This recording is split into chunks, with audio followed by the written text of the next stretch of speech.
FM news देख रहे हैं आप। मैं हूं आपके साथ प्रियंक वाजपेयी। कानपुर से संबंधित चर्चित पुलिस अधिकारी ऋषिकांत शुक्ला आय से अधिक संपत्ति के मामले में लगातार फंसते जा रहे हैं। कानपुर पुलिस की एसआईटी जांच में उनके पास 100 करोड़ से ज्यादा की अकूत और बेनामी संपत्ति होने का दावा किया गया है। जांच में उन पर जेल में बंद अखिलेश दुबे के गिरोह का सहयोग करने जैसा गंभीर आरोप भी लगाया गया है। इस जांच के शुरू होने के बाद अधिकारी ऋषिकांत शुक्ल को बीते रोज निलंबित भी कर दिया गया। वहीं आरोपी अधिकारी ऋषिकांत ने अपने खिलाफ लगे सारे आरोपों को बेबुनियाद करार दिया है। लेकिन इस तरह के अलग अलग खुलासों के सामने आने के बाद कई गंभीर सवाल खड़े हो गए हैं कि इस तरह के अधिकारियों के पास एक औसत वेतन के बावजूद इतनी ज्यादा संपत्ति कहां से आ जाती है। और कानपुर के अंदर जो इतना बड़ा सिंडिकेट चल रहा था, अन्य प्रशासनिक अधिकारियों को उसकी जानकारी नहीं थी क्या? इस तरह की तमाम प्रशासनिक अव्यवस्थाओं के अलग अलग पहलुओं को समझने के लिए आज हमारे साथ जुड़े हैं उत्तर प्रदेश में डीजीपी का जिम्मा संभाल चुके विक्रम सिंह साहब। बहुत स्वागत है सर आपका। धन्यवाद प्रियंक जी की बड़ी कृपा की आपने कि अपने प्रतिष्ठित मंच पे वार्तालाप का अवसर दिया। जी सर, शुरुआत बेहद मौजू मुद्दा है ये। शुरुआत मैं यहीं से करना चाहूंगा। डीएसपी स्तर के अधिकारी के पास जांच में 100 करोड़ से ज्यादा की रकम, ये कैसे संभव है? मैं खुद भी हतप्रभ हूं, किंकर्तव्य विमूढ़ हूं कि ये कैसे हुआ। फौज में एक कहावत है, there are no bad soldiers, there are only bad generals. General दोषी होते हैं, सिपाही दोषी नहीं होते हैं। यहां पर जिस तरीके की सड़ांध और दुर्गंध आ रही है प्रियंक जी, इसमें मैं पूरे सिस्टम को दोष देता हूं। आप ये तो छोड़ दीजिए, 100 करोड़ तो बहुत दूर की चीज है। ये अपनी आय से अधिक नहीं, आय से 1000 गुना ज्यादा, लाख गुना ज्यादा इनकी संपत्ति है। और अभी तो देखिएगा, अभी तो कुछ चीजें सामने आई हैं। और अभिषेक दुबे के ये एक हिटमैन थे, ये शूटर थे। और मैं अधिकारियों की जिम्मेदारी इस पे लाता हूं कि 10 साल से ये नियुक्त कैसे थे एक ही जनपद में। क्या गवर्नमेंट की जो स्थानांतरण नीति है उसका अनुपालन और अनदेखा कैसे हो गया? क्या ये ऐसे है जिसको कहते हैं इंडिस्पेंसिबल, कि इनके बिना कानपुर की पुलिसिंग संभव नहीं थी? कभी अपने को कोई कहता है एनकाउंटर स्पेशलिस्ट, मेरी आज तक समझ में नहीं है कि पुलिस रेगुलेशन में ये कहां लिखा है एनकाउंटर स्पेशलिस्ट नाम का कौन सा पदवी है।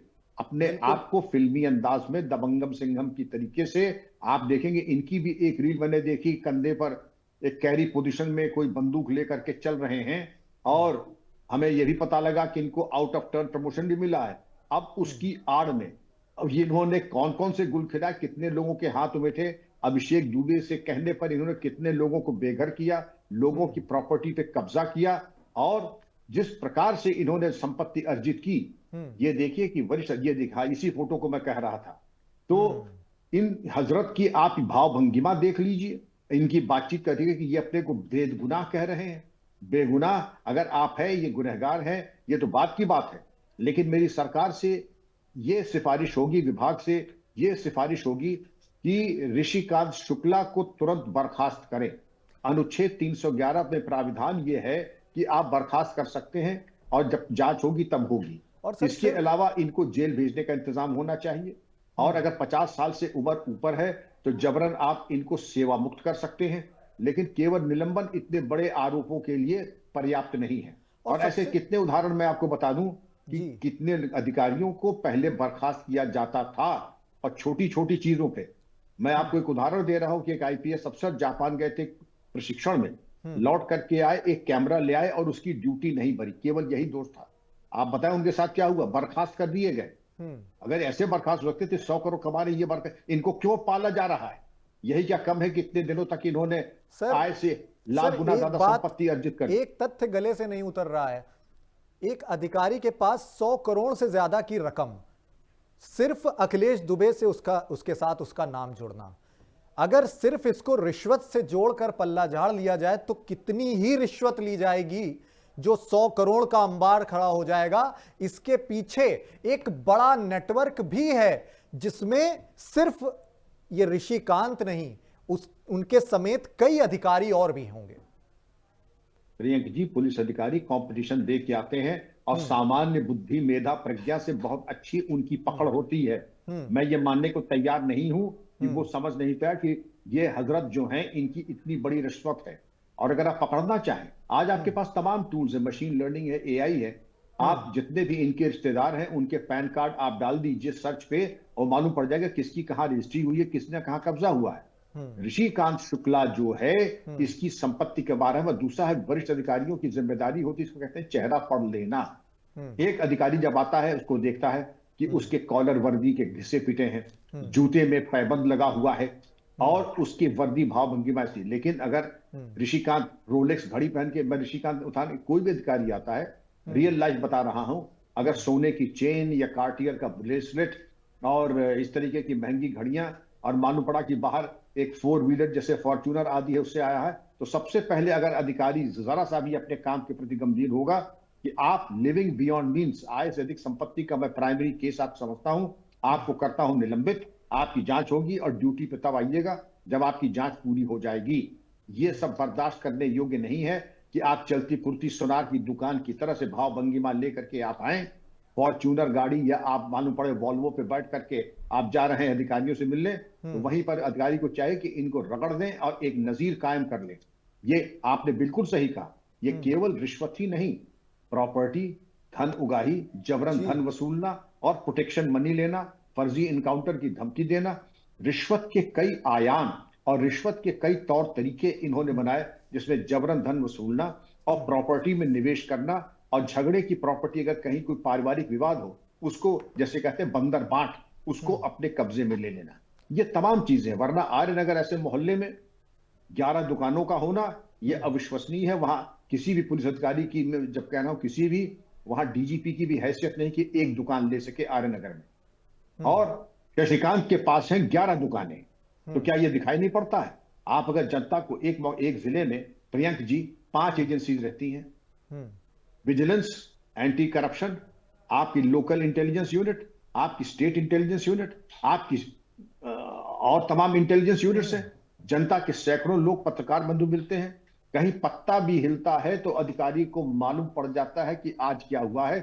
प्रॉपर्टी लेना तो बहुत छोटी चीज है। आज दरोगा जी ने विस्की पी है, आज दरोगा जी के यहाँ मुर्गा बना है, आज दरोगा जी के यहाँ दावत हुई है, हर चीज एसएसपी को मालूम पड़ जाता है, अगर एसएसपी जानना चाहे। लेकिन एसएसपी और पुलिस कमिश्नर अगर आंख पे पट्टी बांध ले, कान बंद कर ले और मुंह पे भी पट्टी बांध ले, तो भगवान ही मालिक है। मैं इसीलिए कहता हूं, मछली जब सड़ती है तो सर की तरफ से सड़ती है, फिर बाद में दुम तक पहुंचती है सड़ांध जा करके। मैं सबको जिम्मेदार मानता हूं कि 100 करोड़ का ये पाप का जो साम्राज्य था, ये एक दिन में नहीं बना है जी। 10 साल इनकी नियुक्ति बहुत थी। वाजिब बात आप कह रहे हैं सर, बहुत वाजिब बात आप कह रहे हैं। और एक वक्त आपके पास भी उत्तर प्रदेश का प्रशासनिक महकमा आपके मार्गदर्शन में काम कर रहा था, इसलिए आप प्रशासनिक गतिविधियों को बहुत बारीकी से समझते हैं। 2 पहलू इस पूरे जो पूरा कांड है, ये पूरा सिंडिकेट है, इसको लेकर 2 पहलू भी हैं। इतने लंबे वक्त से ये सिंडिकेट चल रहा था। अखिलेश दुबे का जब वाकया सामने आता है, उसके बाद ऋषिकांत का भी नाम आ जाता है, और उसके बाद ये पूरे गिरोह का भांडाफोड़ होना शुरू होता है। लेकिन यहां पर सवाल ये है कि ये सिर्फ 1-2 दिन की कहानी नहीं होगी, 1 महीने की कहानी नहीं होगी, लंबे वक्त से चल रहा होगा। किसी का ध्यान नहीं गया, या फिर शासन और प्रशासन चुप था जानकारी के बावजूद? इमीडिएट जिम्मेदारी देखिए जिले की होती है। अगर एसएसपी है तो एसएसपी की, और पुलिस कमिश्नर है तो पुलिस कमिश्नर की। मैं ये मानने को तैयार नहीं हूं कि औसतन एक एसएसपी 200 लोगों से मिलता है। 5 एजेंसीज इंटेलिजेंस की हैं जो बता देंगे कि पत्ता भी कहीं हिल रहा है तो आपकी जानकारी होनी चाहिए। आपको बहुत प्रयास करना पड़ेगा ऐसे अपकृत्य, ऐसे अपराध से अनभिज्ञ रहने के लिए। मालूम पड़ रहा है कि जैसे बहुत ज्यादा अगर अफीम सेवन कर लिया हो तो भी आप अनभिज्ञ होंगे, वरना दूसरा विकल्प यह है, आप कहें कौन पचड़े में पड़े, तंदुरुस्ती हजार नियामत, कोई शिकायत तो आई नहीं, शिकायत आएगी जब शासन से रेफरेंस आएगा तब देखेंगे। अन्यथा जो किलर इंस्टिंक्ट होना चाहिए और जो आप जिसके लिए आपको तनख्वाह दी जा रही है, ऐसे लोगों को मटिया मेट और सिगरेट जैसे बुझा जाता है, पैर के नीचे डाल के रगड़ देना, ये आपका कर्तव्य था।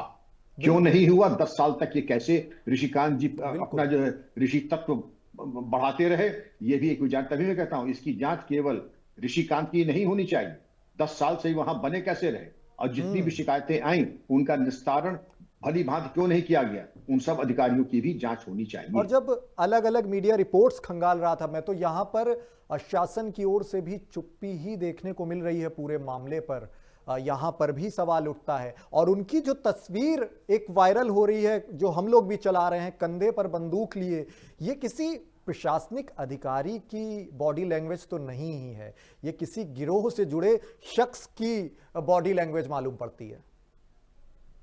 आप सही कह रहे हैं कि भाव भंगिमा इसको ऐसी कहते हैं, जिसको हिंदी में कहें तो नरगिसपना और अंग्रेजी में कहें तो नार्सिज्म। अपने आत्ममोह से इतना ये खुद इम्प्रेस्ड है कि जैसे हमसे ज्यादा योग लगता है, बहुत ज्यादा इन्होंने दबंग सिंघम पिक्चरें देखी हैं और उसी भाव भंगिमा को लेकर के ऋषिकांत जी चल रहे हैं। क्योंकि इस तरीके को अपने को महिमा मंडित अगर नहीं करेंगे तो कौन इनको एनकाउंटर स्पेशलिस्ट तथा कथित कहेगा, कौन इनकी धमकी धपाटे में आएगा। और ऐसे लोग ये मान के चलिए कि ये किसी अर्थ के होते नहीं है, न विभाग के न जनता के, लेकिन इनका जो है चमड़े के सिक्के चल गए। लेकिन मैं फिर कहूंगा ऋषिकांत शुक्ला की जो बात आप कर रहे हैं वो अपनी जगह है, लेकिन ऋषिकांत शुक्ला के साथ साथ अभिषेक दुबे और वो समस्त वरिष्ठ अधिकारी जिनके नाक के नीचे ये तांडव हुआ, उनसे भी जरा पूछा जाए कि दरखास्तें आई, आपने क्या कार्रवाई की और नहीं की तो क्यों नहीं की, अधकचरी जांच की तो क्यों की। और ऐसे मामलों में क्या सीबीआई और ईडी की जांच नहीं आवश्यक है जब इतना व्यापक मामला उठ जाता है? बेहतर ये होगा कि हमारी विश्वसनीयता तभी आगे आएगी जब इसकी जांच ईडी और सीबीआई करे। और वैसे भी नियम ये है कि अगर 1 करोड़ से ऊपर की उत्कोच की बात आए तो ईडी को बीच में आ ही जाना चाहिए, इसलिए ईडी को तो आना ही चाहिए। और सीबीआई को मामला, अगर ये वाला मामला और भी जो मामले हैं वो चले जाए तो ज्यादा अच्छा। और जब अलग अलग मीडिया रिपोर्ट्स का रुख किया जाए तो उसमें इस तरह के भी तमाम सियासी जानकार या प्रशासन से जुड़े हुए जो पत्रकार हैं, जो नज़र बनाए हुए हैं, वो ये कहते हैं कि इस पूरे मामले को कवर अप करने के लिए यूपी पुलिस के बड़े पदाधिकारी और यूपी सरकार से जुड़े लोग पूरा कवर अप करने में लगे हुए हैं। क्या ऐसा है? 100 करोड़ की लूट इसके बस की तो अकेले की तो थी नहीं। ऋषिकांत शुक्ला अकेले दम पे 100 करोड़ या कहते हैं 300 करोड़, अगर 100 करोड़ भी मान लें, इसके अकेले दम पे कुछ न कुछ तो आशीर्वाद कहीं से प्राप्त है। क्योंकि संगठित अपराध या माफिया की गतिविधियां ये तभी तक होती है जब हम शासन प्रशासन में घुसपैठ कर लें। और घुसपैठ करने का पहला प्रमाण कि 10 साल तक तुम वहां छाती पे कानपुर के तुम मुंह उदल रहे थे, तुमने 100 करोड़ की प्रॉपर्टी बनाई। वरना आज प्रियंक जी, आज आपने घर के बाहर आप जनरेटर लगवा लीजिए, 10 लोग आ जाएंगे, आपने जनरेटर खरीदा कहां से? आप एक गाड़ी खरीद लीजिए, 10 लोग पूछने आ जाएंगे, इनकम टैक्स के नोटिस आ जाएंगे। मैं आपको मिसाल बताता हूं, जैसे मैं कभी बेटा बाहर जा रहा था अमेरिका, मैं 10 लोगों को लेकर के जा करके 5 स्टार में, मैंने मेरे मिजाज में नहीं है, सबको खाने पे ले गया, बिल 65,000 का आया, अगले दिन इनकम टैक्स की नोटिस आ गई कि साहब आपने 65,000 रुपए उस होटल में जाके बिल दिया था, इसका बताएं भुगतान की आपकी आमदनी क्या है और देने का स्रोत क्या है। समझ रहे हैं आप? ठीक बात है। 10-100 करोड़ तो बहुत बड़ी चीज है। आप छोटा मोटा खर्चा कर ले, आप इनकम टैक्स के रडार पे आ जाएंगे। यहां पर कोई पुरसाय हाल नहीं है। तो जाहिर है कि जो आपकी बात है उस पर तार्किक बल है। जरूर कहीं कोई मुआफी का खाना, अनदेखा करने का खाना जरूर रहा होगा, वरना ऋषिकांत शुक्ला इतने बड़े सूरमा नहीं कि अपने दम पे इतना बड़ा साम्राज्य आपराधिक ये तैयार कर ले। इसीलिए ये जरूरी होगा कि ईडी और सीबीआई इसमें हस्तक्षेप करें। ठीक बात है। और जो अखिलेश दुबे जिनके साथ उनका नाम जुड़ रहा है इस पूरे सिंडिकेट को चलाने में, अखिलेश दुबे की पृष्ठभूमि में पढ़ रहा था, तभी भी प्रशासन पर एक सवाल खड़ा हो रहा था। उनकी पृष्ठभूमि पर भी ये आरोप लगे कि वो कानपुर आकर उन्होंने शुरू से ही इस तरह का रैकेट तैयार किया कि आपके खिलाफ फर्जी मुकदमे दायर करने हो या किसी को जबरन गिरफ्तार करवाना हो या यूपी पुलिस की आड़ में कोई भी गोरख धंधा चलाना हो, सबके ऊपर एक नाम आता था कि अखिलेश दुबे से संपर्क कर लीजिए। इसका मतलब कि प्रशासन की पूरी शह जो है वो अखिलेश दुबे को हासिल थी, संरक्षण पूरा मिला हुआ था और इसलिए इसमें शायद शुमार ये डीएसपी साहब भी हों। क्यों नहीं? इन्होंने अपराध की ऐसी बढ़ी पैकेजिंग और पैकेजिंग के साथ मार्केटिंग की कि एक चीज एक ही, सिंगल विंडो सोल्यूशन। बलात्कार लिखाना है, पॉक्सो लिखाना है, हमारे पास आदमी तैयार है, लड़कियां तैयार हैं, परिवार तैयार है। आप पहले जाकर के आप कहिए पॉक्सो में, बाद में जब पॉक्सो में नहीं बात बनी तो चलिएगा एज हमने बता दी गलत थी, एज वो बालिग है, फिर रेप का केस भी विड्रॉ हो जाएगा। अंततः गत्वा इन्होंने जो पैकेजिंग और मार्केटिंग अपराध और किस तरीके से लोगों को फंसाया, सामान्य आदमी तो इसी अवसाद में हार्ट अटैक में मर जाएगा, बीपी में मर जाएगा अगर उसके ऊपर पॉक्सो का या बलात्कार का मुकदमा लिख जाए। लेकिन इन्होंने यही चीज सबको एक तरीके से अपने सिस्टम को, हमारे पास पॉक्सो के भी कंप्लेनेंट है, बलात्कार के भी कंप्लेनेंट है, हमारे पास और भी अनुसूचित SC ST के भी कंप्लेनेंट्स हैं। और आप जैसे हो गए देवता वैसा करा देंगे पूजन। अब ये बात दूसरी कि पूजन का कॉस्ट जजमान के उसकी पेइंग कैपेसिटी के आधार पर भुगतान लिया जाएगा, और वही चीज थी। वरना ये आप समझ सकते हैं कि अभिषेक दुबे, और इसी बताते हैं कि इसके पहले जो विकास दुबे मारा गया था उसका भी कुछ भाव भंगिमा इसी प्रकार की थी। वो भी पुलिस और प्रशासन के प्रसाद से ही इतना बड़ा हुआ। और यही बात अभिषेक दुबे, बिना अधिकारियों के प्रसाद के कोई इतना बड़ा हो ही नहीं सकता। वो चाहे विकास दुबे हो, अभिषेक दुबे हो, शशिकांत शुक्ला हो, ये मान के चलिए कि वरिष्ठ अधिकारियों के प्रसाद और कृपा पात्र होना ये पहली अनिवार्यता है। मैं तो बहुत हैरत में हूं सर, आपका ये वक्तव्य जान करके। ऐसा संभव आज के समय में है ऐसा? हालांकि योगी सरकार की जीरो टॉलरेंस जो पॉलिसी है उसमें कोई भी बख्शा नहीं जा रहा है, इसमें कोई दो राय नहीं है। योगी सरकार काम कर रही है सभी माफिया और इस तरह के करप्ट अधिकारियों के खिलाफ। लेकिन जब इस तरह के मामले सामने आते, और आपने विकास दुबे का जो अभी प्रकरण बताया उसमें सख्त कार्रवाई भी हुई, और इस तरह के अधिकारी जब सामने आते हैं तो सवाल उठता है, क्या ऐसा संभव है कि आज भी प्रशासनिक व्यवस्था का कोई दुरुपयोग कर सकता है धन बल के जरिए?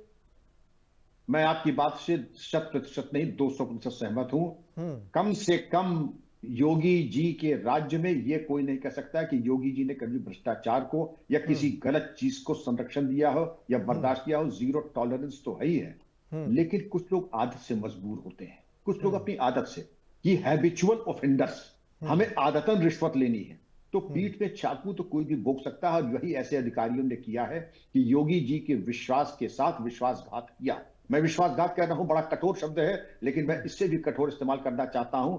जैसे कुछ सुनार होते हैं, वो आदत से मजबूर, अगर उनकी पत्ती की भी अंगूठी या चूड़ी आए उसमें से भी डंडी मार लेंगे। ऐसे अधिकारी वही हैं।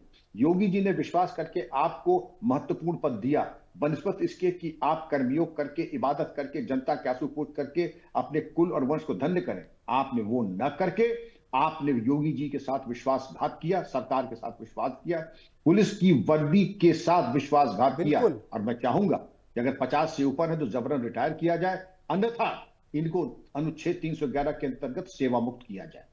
सिर्फ सेवा मुक्त कर देना या निलंबन कर देना क्या सिर्फ इनफ होगा ये कार्रवाई में? इनमें ना ना ना ना ना ना ना, अभी तो आपने पहला प्रसाद लिया है, दूसरा प्रसाद जेल जाना, तीसरा प्रसाद जो भी चल अचल संपत्ति प्राप्त की गई है वो सब सरकार को कुर्क कर लेना चाहिए जैसे माफिया की होती है।